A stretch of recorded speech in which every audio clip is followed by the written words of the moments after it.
We back. It's a Monday edition and Monday March edition. It's flipping March of the Recap Lunch Hour with Guff. Me, Ryan McGuffey here in the Recap Studios. Hope you had a great weekend.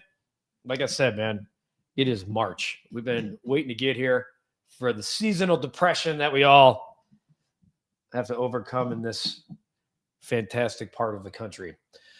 Plenty to discuss. A lot going on. A lot of things kind of picking up steam. This is about the time of year where like baseball is very much in the near view mirror. The Cubs in 2 weeks are going to be playing a regular season game against the Dodgers in Tokyo. That's pretty awesome. The White Sox shortly behind with the rest of Major League Baseball, March 27th. We have March Madness, some great college basketball tournaments coming up. There's some starting today. We have NFL free agency starting next week. So as this entire week, I feel like the rumor mill and the ramping up for that are just going to be insane. We had the Oscars last night, which we're going to get into here. There is some buzz that a Khalil Mack reunion to the Bears is picking up steam. I think that makes a lot of sense. I think a small, like a 2-year deal at a high AAV, I've been saying this for a couple of weeks, makes a lot of sense.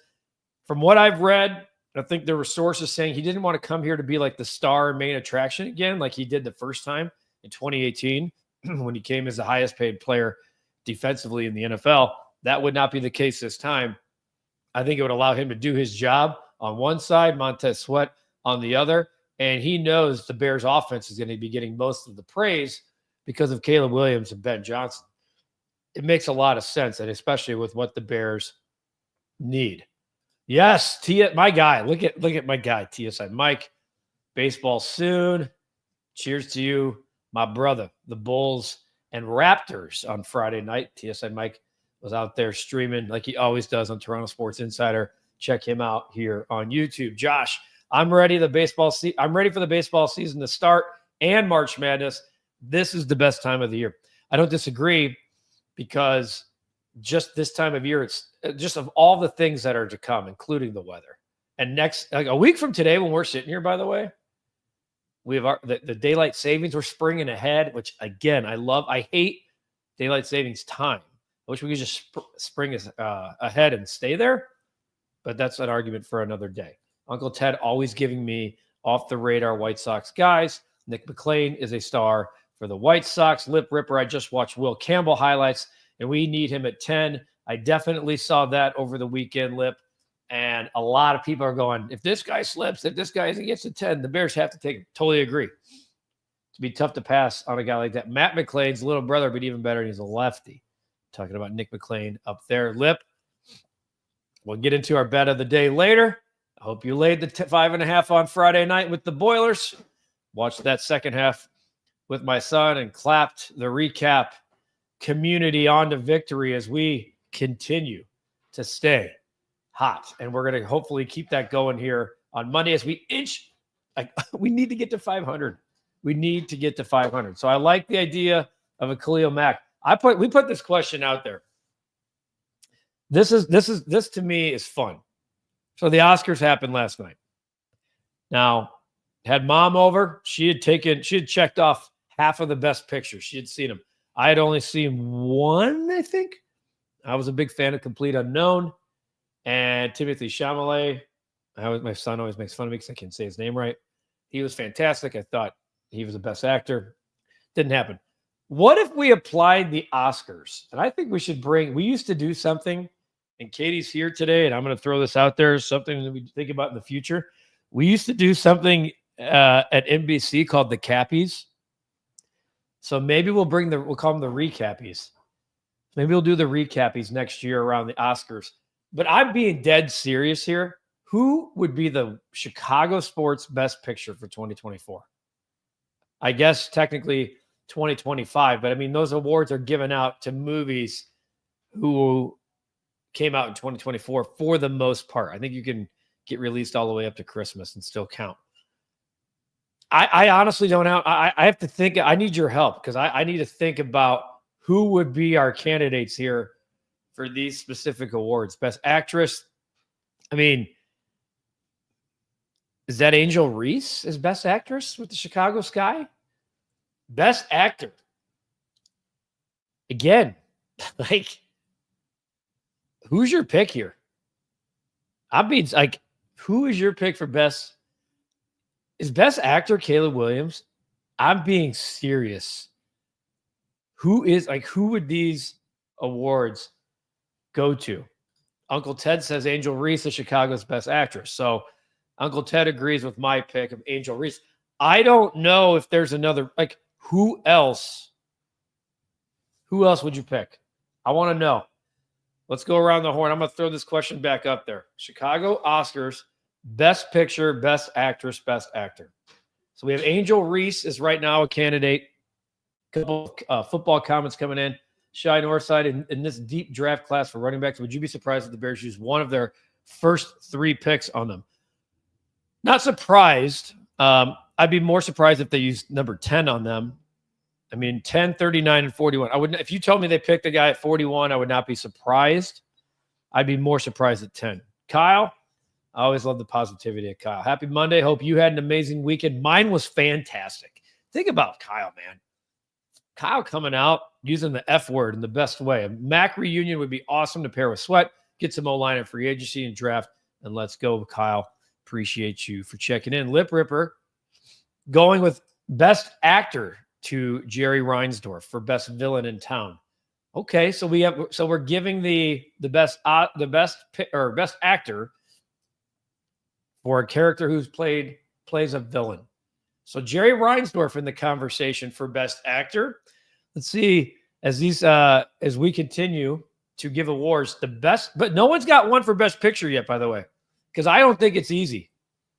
I don't know who the hell is the Best Picture. We had nothing positive happen really in 2024. Who's the Best Picture? There he is. Godfather, Another Day That Ends in Y, and another day to rip on Tom Ricketts. Thank you for building Rickettsville. Now re-sign Kyle Tucker. I hate to say it as a Sox fan, but the Sox breaking the record for losses could win an Academy Award for a depressing drama. That's a really good pick. Northside, I did not think about it like that. Are the Chicago White Sox the Best Picture for 2024, knowing that they broke a MLB record for futility? Wow. That actually, I think, would be, if you were to, like, think about this, the Oscars, there are 10 Best Picture selections. We definitely don't have 10 in Chicago. Kyle saying a supporting Oscar. If we were giving, I thought about doing all 5, but I'm like, hell, I think we're going to have a hard time with these. And I think we're right. A supporting Oscar to Kyle Davidson for the trade he made with getting Seth Jones and bringing in Spencer Knight and a first-round pick. So Seth Jones shipped out over the weekend to the Florida Panthers for a chance to win a Stanley Cup.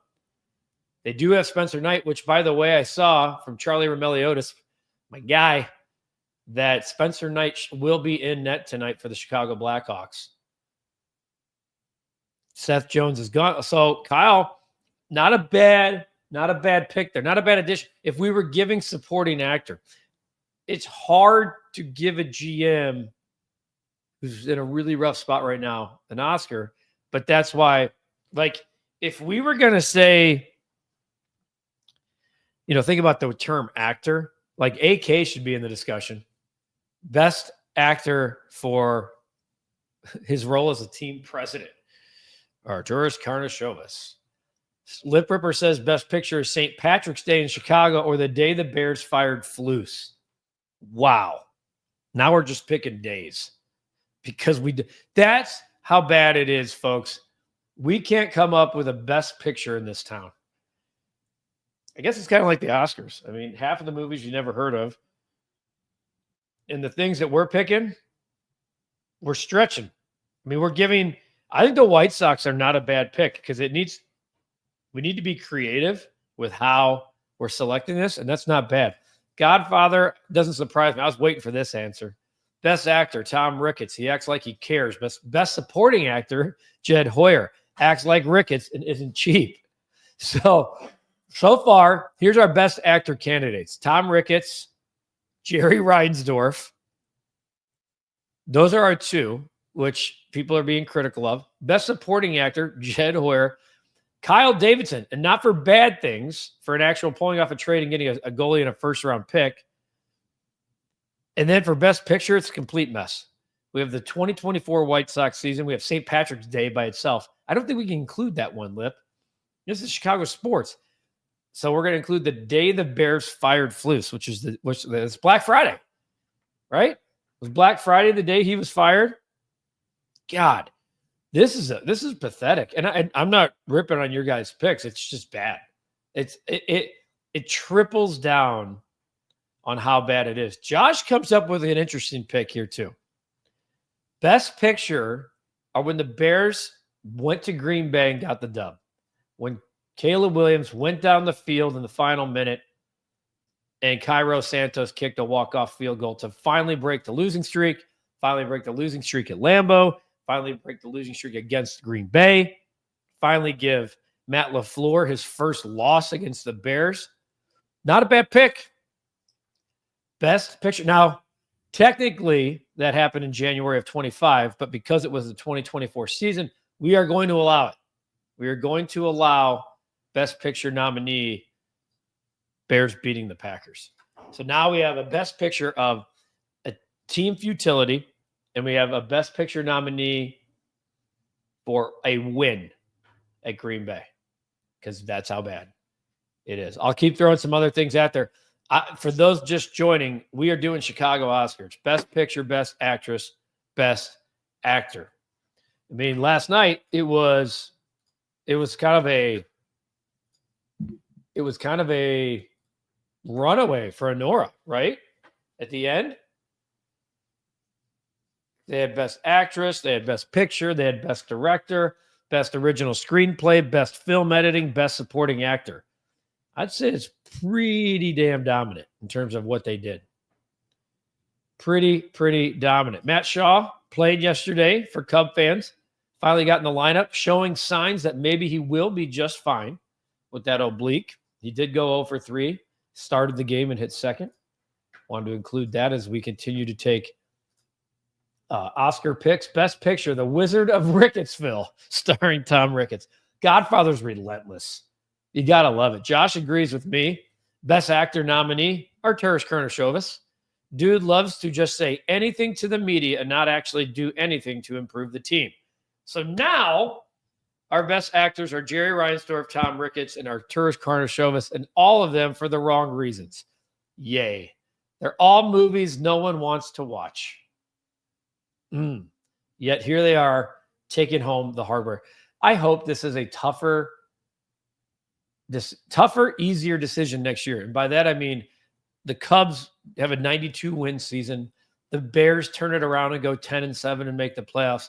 And now we're sitting here going, well, damn, okay, like we have legit arguments for teams or players and not complaints. And I get it. Broski, because why not throw another owner into the mix? Georgie Porgy McCaskey. He would go for Best Actor. If I could change the name of the award, I'd name it Best Clown.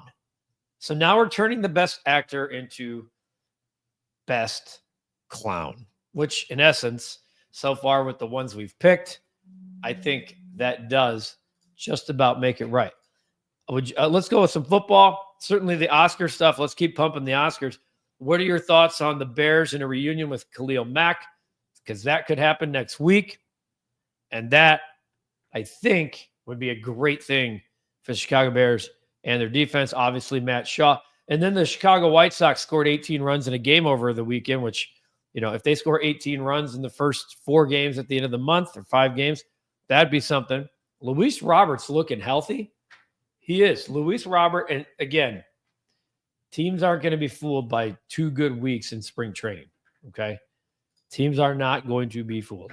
But I will say that in looking at Luis Robert, and it's funny trying to look at average in spring training because it doesn't really matter, and you get guys who are just hitting stuff, guys who you don't even know that are off the charts.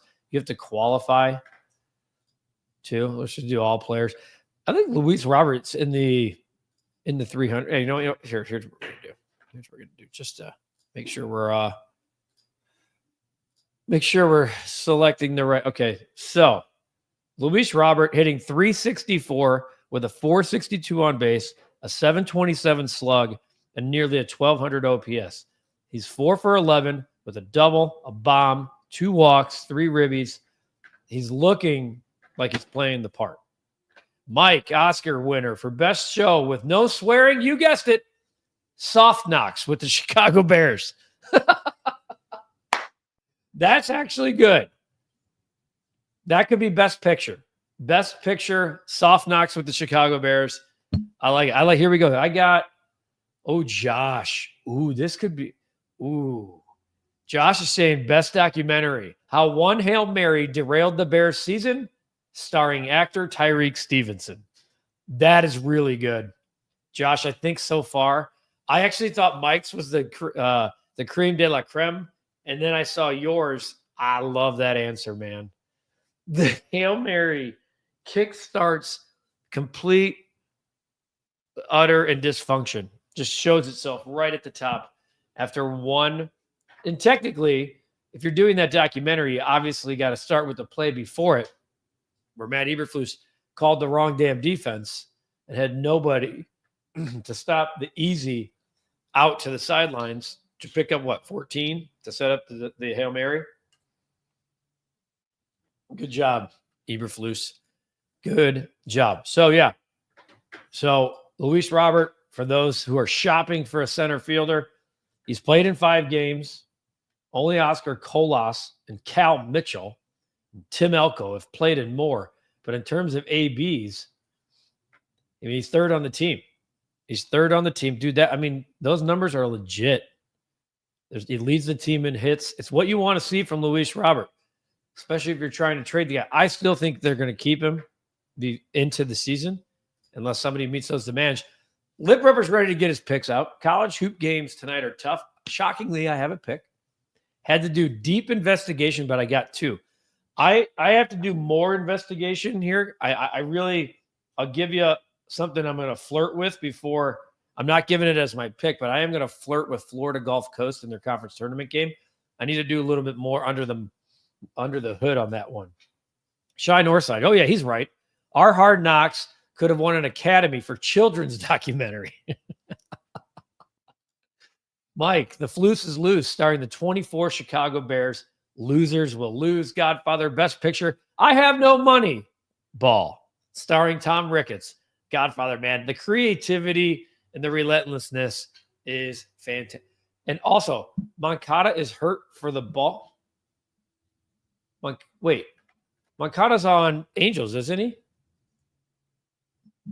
I didn't. What you're talking about?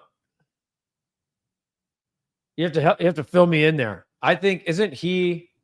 He's on the LA Angels, so fill me in there, Lip Ripper, with what you're talking about there. Landon coming in with, this is a good one. This is a really good one, folks. We haven't had this one. Shane Waldron, for masquerading as an offensive coordinator for 3 whole seasons prior to arriving in Chicago. Landon, you might be on to something. As it looks like we have been given a start bench cut today here on the Recap Lunch Hour. So let's see what our start bench cut is. And then we keep the Oscar suggestions coming. I love it. Mike, start bench cut Monday lunch edition. Turkey Club, 4 cheese grilled cheese. By the way, if you saw SNL 50 when Eddie Murphy doubled as Tracy Morgan and said, I'm rich. I eat 4 cheese lasagna, not 3 cheese, 4 cheese. It's so good. Check it out. 4 cheese grilled cheese, Caesar salad with chicken. Monday lunch edition. Those are all really good picks. I like all of those. I'm a salad guy, but a Caesar. Had a little hit Gibson's yesterday. Did the wedge, split the wedge. We had Caesar and we had wedge. I went with the wedge. I'm going to go start Turkey Club, bench 4 cheese grilled, cut the Caesar salad with chicken. That's what I'm going with. Appreciate the suggestion. As always, Mike, New movie, 41. The story.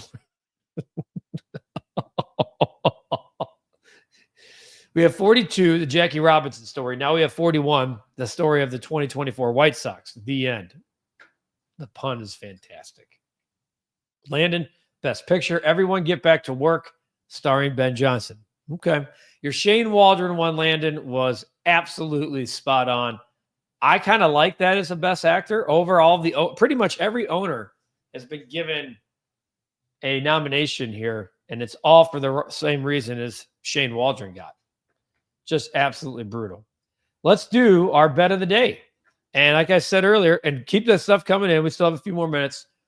Like I said earlier, Purdue got hot in that second half late in the game, and they took off. All right, so Lip, you were saying you didn't love the college basketball slate.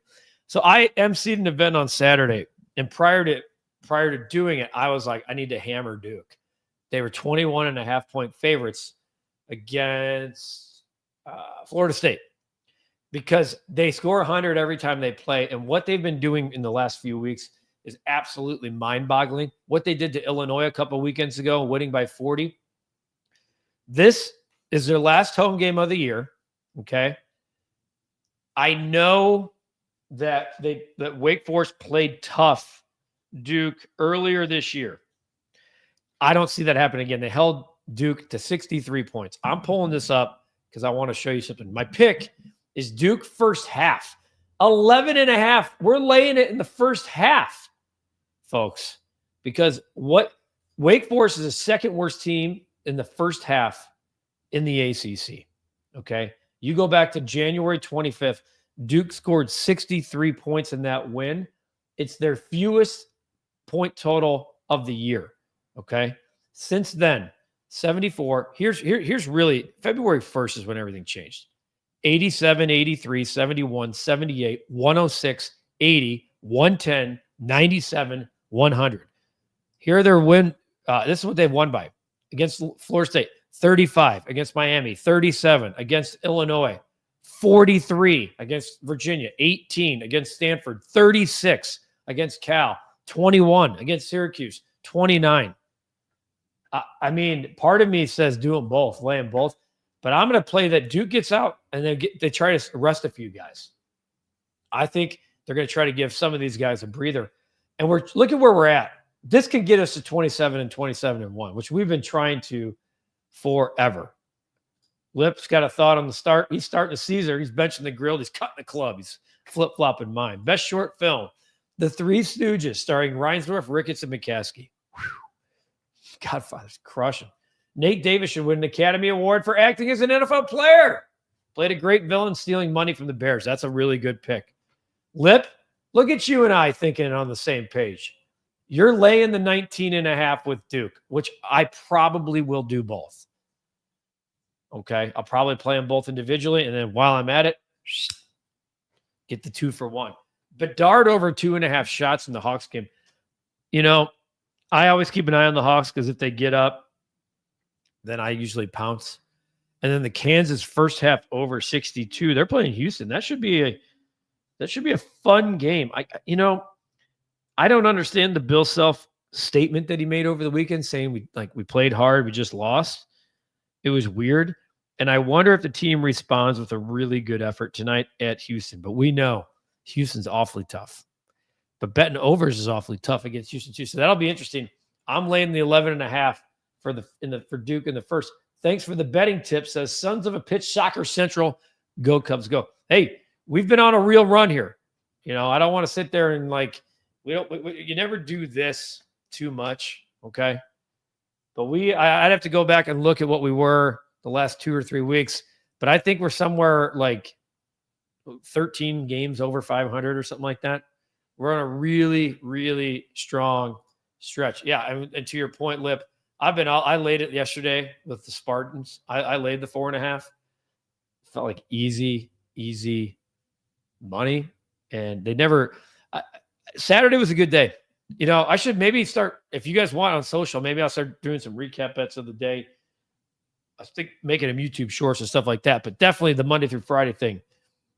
You know, it's been really interesting here as we get close to March Madness to see the teams I've watched more specific teams, and I'm talking about the top heavy ones, than I've probably watched going into the tournament in the past, and really like what Duke. I mean, I don't love Duke. I'm kind of like everybody else, but it's hard not to like what they're doing. They got multiple players that are going to get drafted in the top 10. We know about Cooper Flagg, and they're just really, really doing some damage this year. Appreciate you guys. Great Monday. Let's kick off the week. Kind of a slow start for a lot of people. Felt like this morning was chaotic. Felt like people didn't know what was going on the roads. Felt very weird.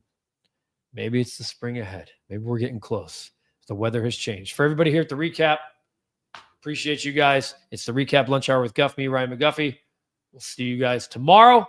We're laying the 11.5 in the first half with Duke. Probably laying the 19.5 for the game. Although if they pull starters, Wake Forest, lip ripper, caution. They're a really good second half team. Duke gets up big and pull some guys out. You don't want the backdoor cover to happen. We'll do it again tomorrow. Have a great rest of your day. Be good to each other, and we'll